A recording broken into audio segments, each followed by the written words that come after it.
November 26, 2007, the Monday following the long Thanksgiving weekend.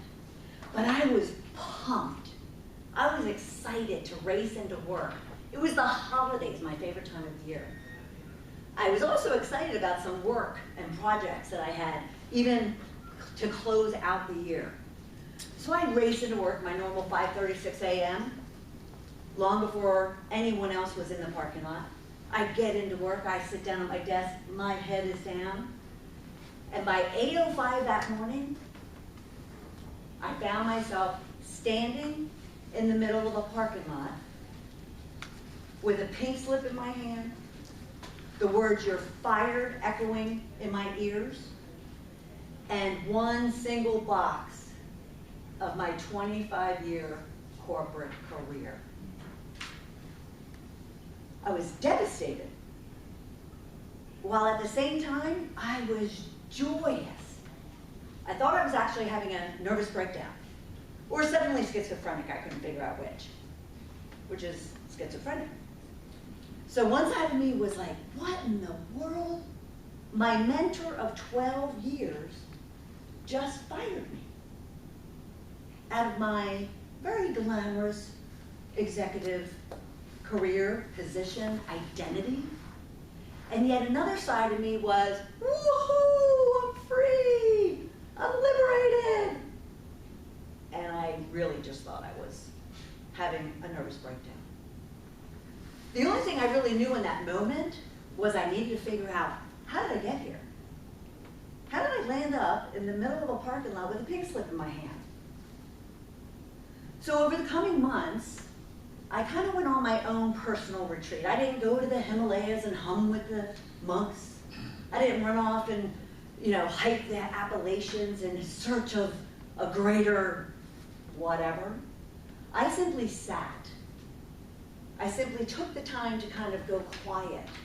Have you ever done that? Have you ever really taken the time to just sit, take a deep breath, and go quiet? Now, I had one tool in my arsenal that I highly recommend to anyone who is searching for a really valuable tool that you can use on a regular basis. And it was what my father used to call his free therapist.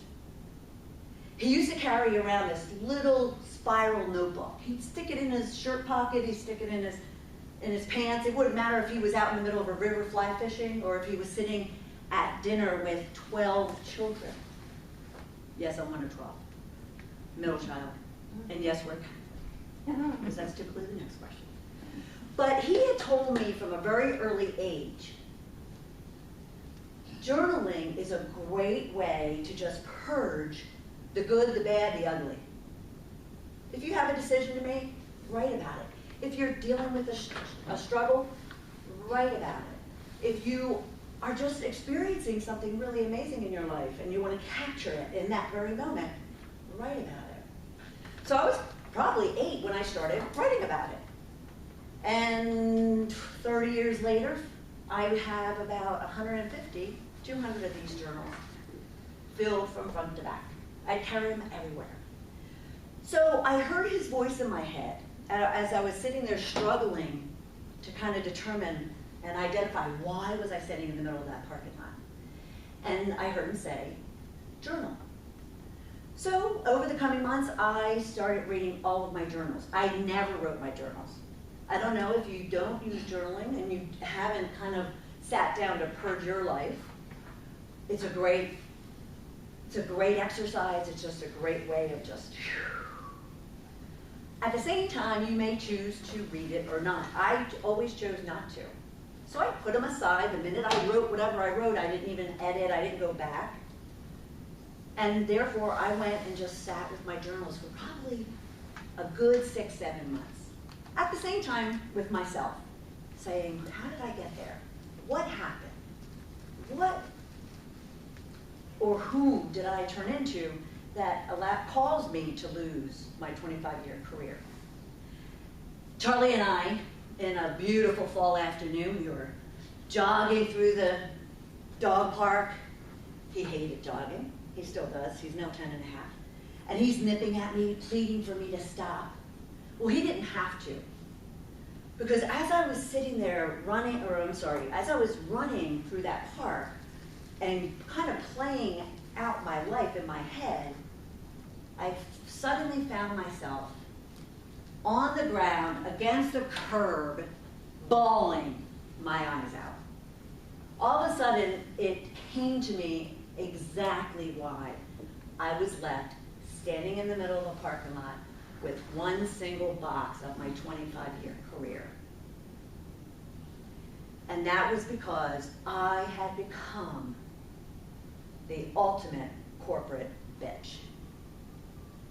I was that woman, that boss, that bully, who instead of using my talent, skill, expertise, gorgeousness, and real smarts, I chose to go about it in a very aggressive, it's all about me, selfish kind of way. How do you go about life? How do you go about being the person you are supposed to be? Do you ever really think about how you are going out into the world and presenting yourself to it? Well, I certainly had to take the time to do that, because that is not the person I wanted to be. That I definitely knew I shedded that day standing in the middle of the parking lot. I didn't know what it was or who it was at the time. I just knew I wasn't that person anymore. So over those months and in the months to follow, I discovered a formula. I looked back at the process that I went through over those 6, 9, 12 months, even as I started penning my first book. I had to apologize. I had to take accountability. I had to take responsibility. And therefore, I started penning it, sharing it with the world and all its glory. What I discovered was this. There is a process similar to divorce, similar to death, that you can go through and you can leverage in your life to face anything that comes up to you, but in a very rich, bold, and confident way, not the way I chose to take it. I call it my shift to riches formula. You discover who you are, what you want, what you don't want. You acknowledge everything it is that you want out of this one lifetime that we get that goes really, really fast, and we want to be sure that we're optimizing it. And then you confront the good, the bad, and the ugly. You even honor your riches at the time. And those ugly things, that's why I call them bitches. I learned that the reason I was the woman that I was, that corporate tyrant, that witch, define it and say, call it whatever you want to call it, was because I was consumed with fear, insecurity, intimidation. I didn't show it. You would never have known it. But we do a good job masking, don't we? We do a good job putting on a face that we want the world to see, that we then remove when we get home.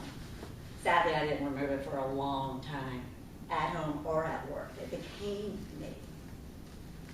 So I learned to confront it. I also learned to honor my riches. I learned to honor those riches of my talents and my smarts and my beauty and my expertise and my confidence and my boldness.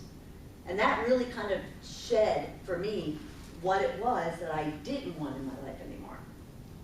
And then I was able to let go of the things I didn't want and accept the things that I did want. Which then, for me and for you, allows you to then create and accelerate anything you want out of life. I learned through that journey that I could have a really shitty day when I wake up in the morning.